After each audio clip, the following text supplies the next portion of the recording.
The Complete Works of Swami Vivekananda, Volume 1, Section 4. The Vedanta Philosophy. The Vedanta philosophy, as it is generally called, is the at the present day really compromises all the various sects that now exist in India. Thus, there have been various interpretations, and to my mind, they have been progressive, beginning with dualistic or Dvaita, and ending with non-dualistic or Advaita. The word Vedant literally means the end of Vedas. The Vedas, being the scriptures of Hindus, sometimes in the West, sometimes in the West, by the Vedas are meant only the hymns and rituals of the Vedas. But at the present time, this part have almost gone out of us, and usually by the word Vedas in India, the Vedanta is meant. All our commentators, when they want to quote a passage from the scriptures, as a rule, quotes from the Vedanta, which has another technical name with the commentators, the Shrutis.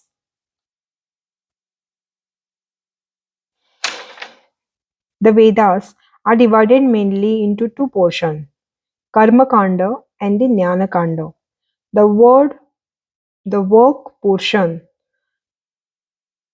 and the knowledge portion. The work portion, that is the Karma Kanda, and knowledge portion, that is the Jnana Kanda or Jnana Kanda. To the Karma Kanda belongs the famous hymns and the rituals of Brahmanas. Those books which treat of spiritual matters apart from the ceremonial are called Upanishad. The Upanishad belong to the Jnana Kanda or knowledge portion. It is not that all the Upanishads were composed as a separate portion of Vedas. Some are interspersed among the rituals, and at least one is in the Samvita or hymn portion. Sometimes the term Upanishad is applied to books which are not included in the Vedas. For example, the Gita. But as a rule, it is applied to the philosophical treatises secreted through the Vedas.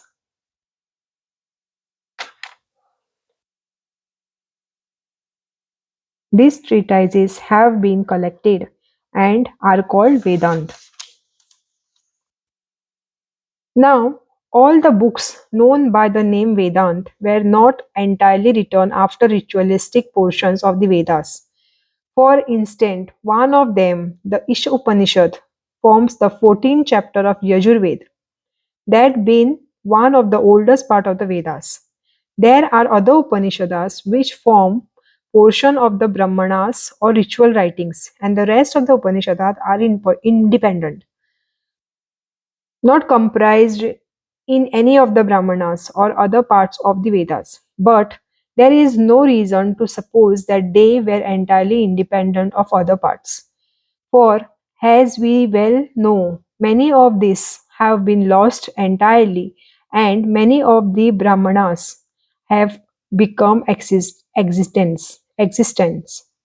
So it is quite possible that the independent Upanishads belongs to some Brahmanas, which in course of time falls into disuse, while the Upanishads remained.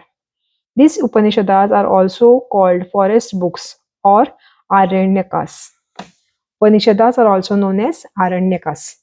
The Vedanta then practically forms the scriptures of the Hindus, and all the system of philosophy that are orthodox have to take it as their foundation.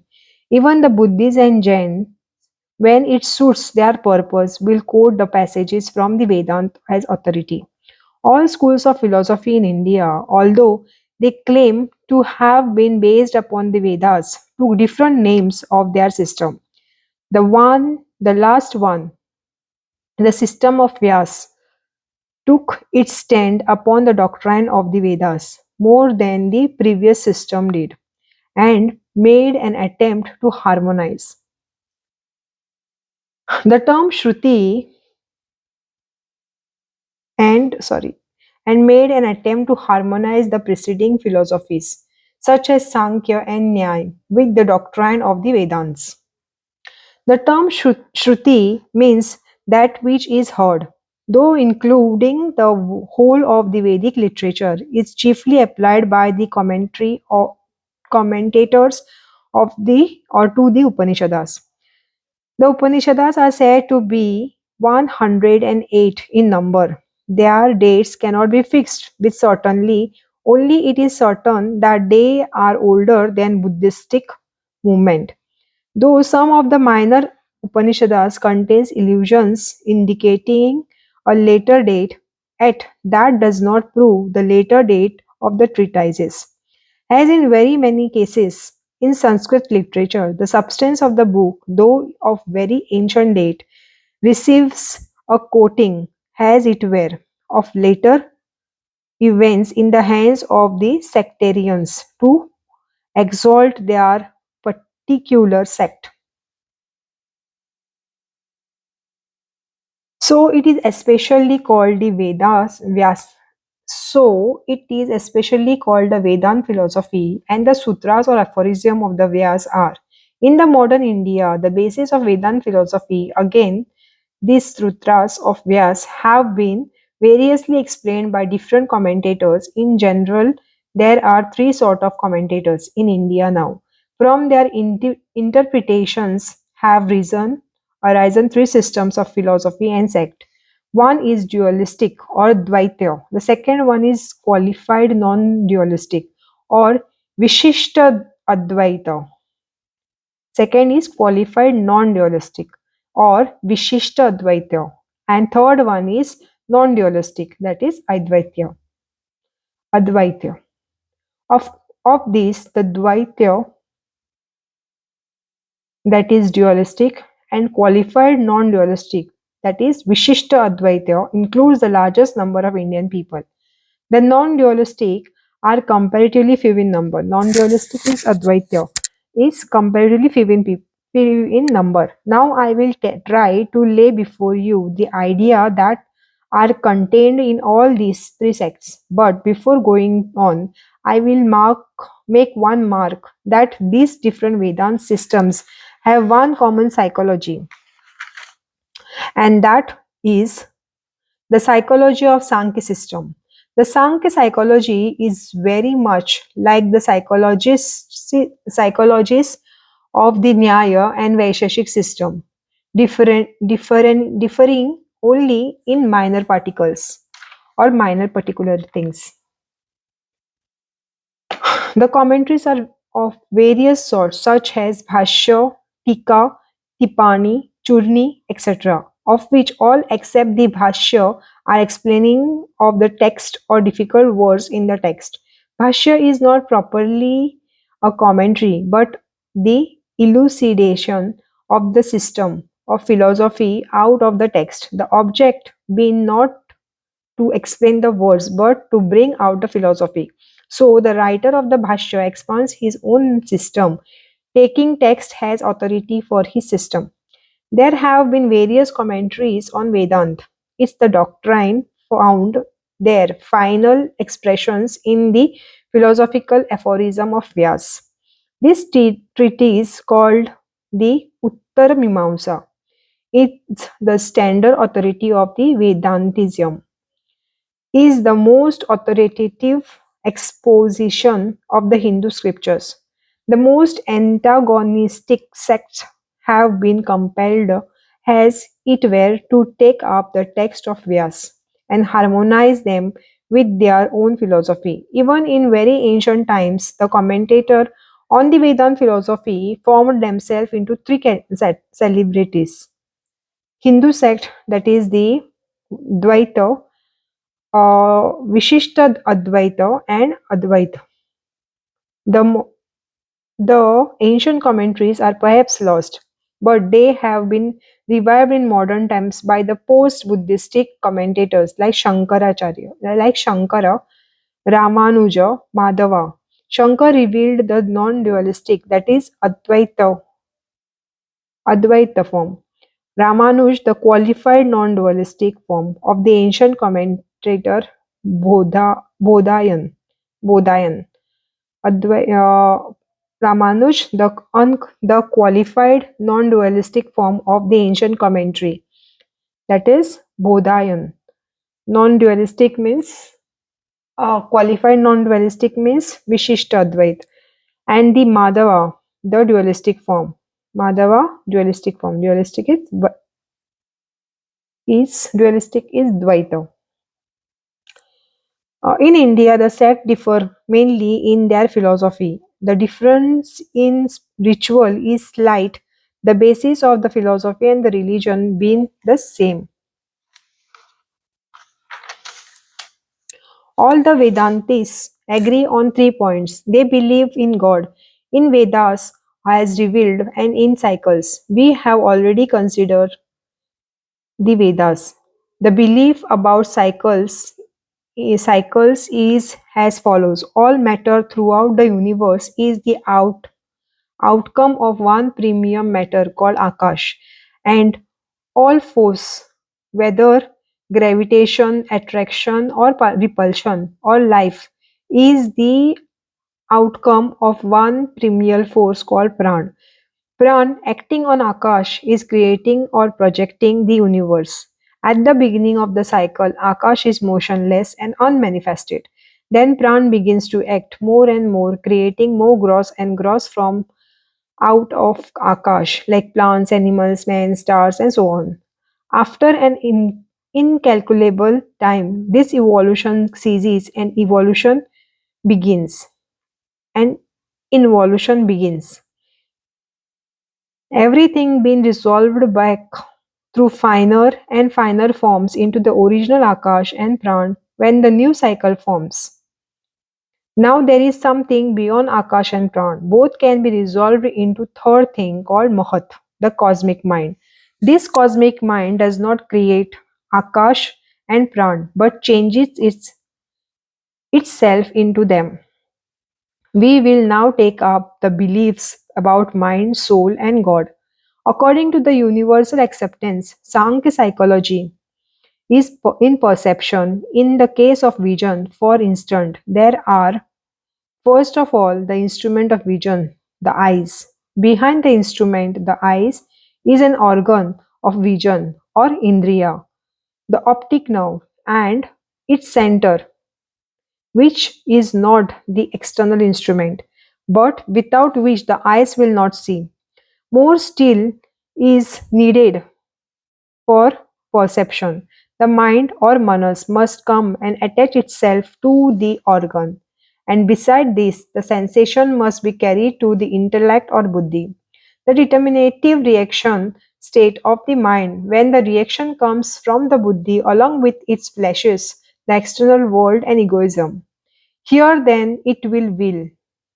Here then is the will, but everything is not complete. Just as every picture been composed of successive impulses of light must be united on something stationary to form a whole. So all the ideas in the mind must be gathered and projected, and something that is stationary relatively to the body and mind, that is on what called as soul or the Purush or the Atma. The word which is creation in the English language is in Sanskrit exactly projection, because there is no sect in India which believes in creation as it is regarded in the West, a something coming out of nothing. What we mean by creation is projecting of that which already exists. According to the Sankhya philosophy, the reactive state of the mind called buddhi or intellect is the come out or outcome, the change or a certain manifestation of the Mahat and cosmic mind. The Mahat becomes changed into vibrations, thoughts, into the vibration thoughts, and that becomes in one part changed into the organ, and in the other part into a fine particle of matter. Out of the combination of all these, the whole of the universe is produced. Behind even Mahat, the Avyakta or unmanifested, behind even Mahat, the Sankhya conceives of a certain state which is called as Avyakta or unmanifested, where even the manifestation of the mind is not present, but only the causes exist. It is also called Prakriti. Beyond the Prakriti and the eternal separation from it is the Purush, the soul of the Sankhya, which is without attributes and omnipresence. The Purush is not the doer, but the witness. The illustration of the crystal is used to explain the Purush. The latter is said to be like a crystal without any color,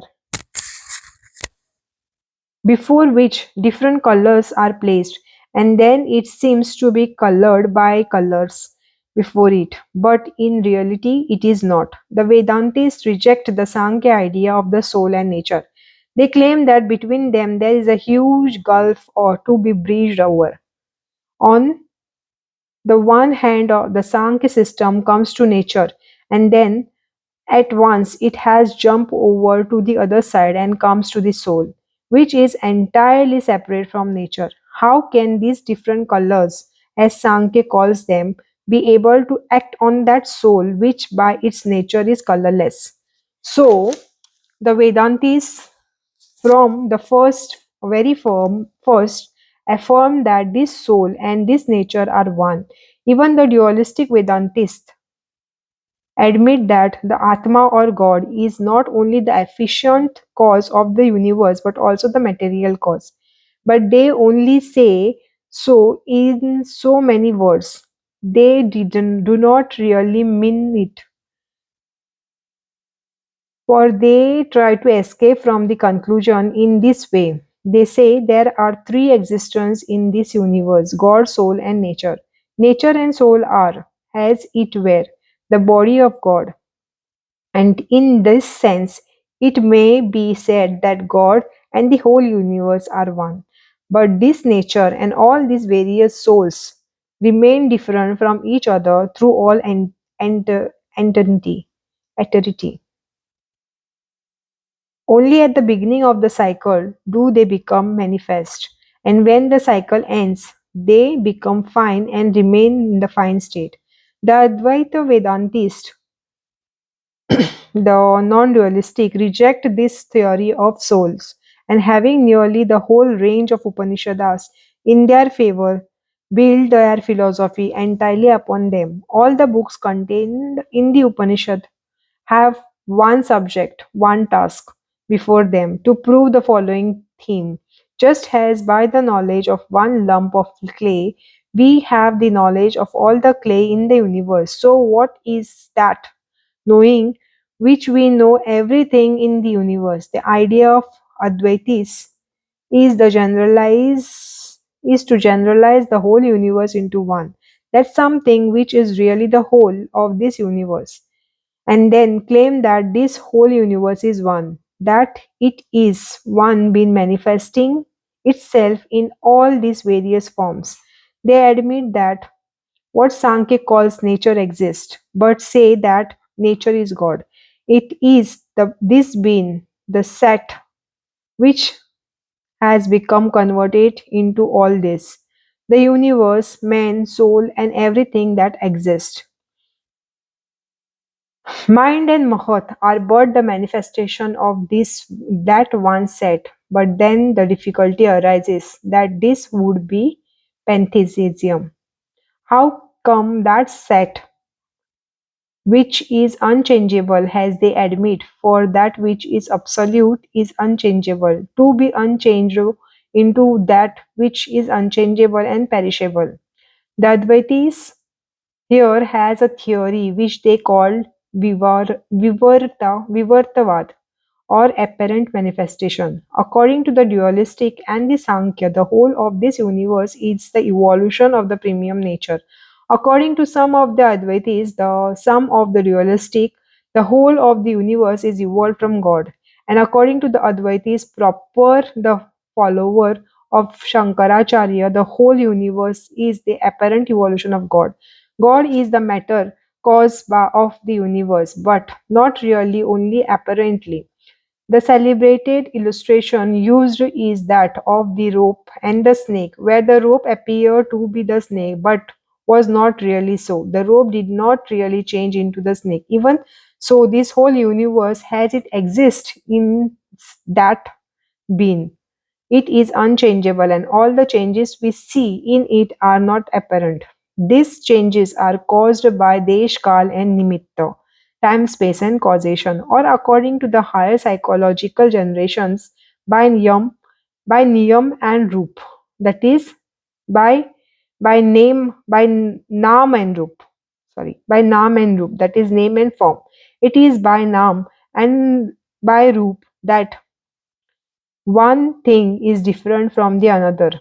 The naam, that is the name, and the roop, that is the form, alone cause the differences.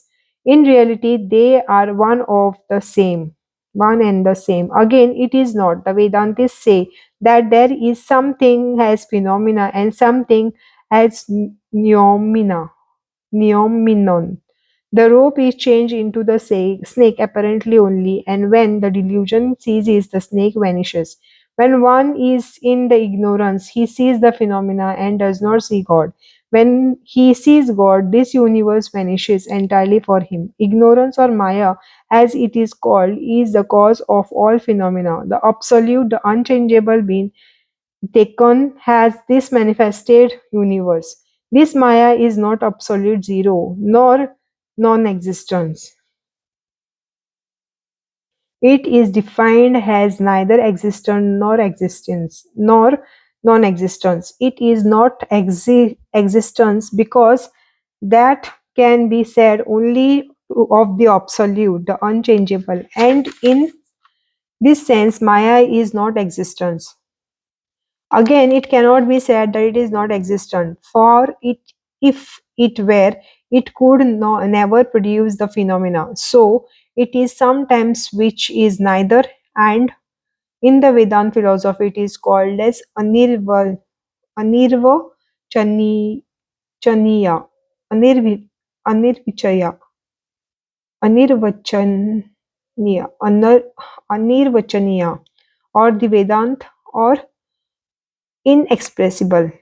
Anirvachaniya, that is expressible. Maya then is a real cause of the universe. Maya gives the name and form to what Brahman or God gives the material, and later seems to have been transformed into all this. The Advaitas then have no place for the individual soul. They say individual soul are created by Maya. In reality, they cannot exist. If there were only one existence throughout, how could it be that I am one and you are one, and so forth?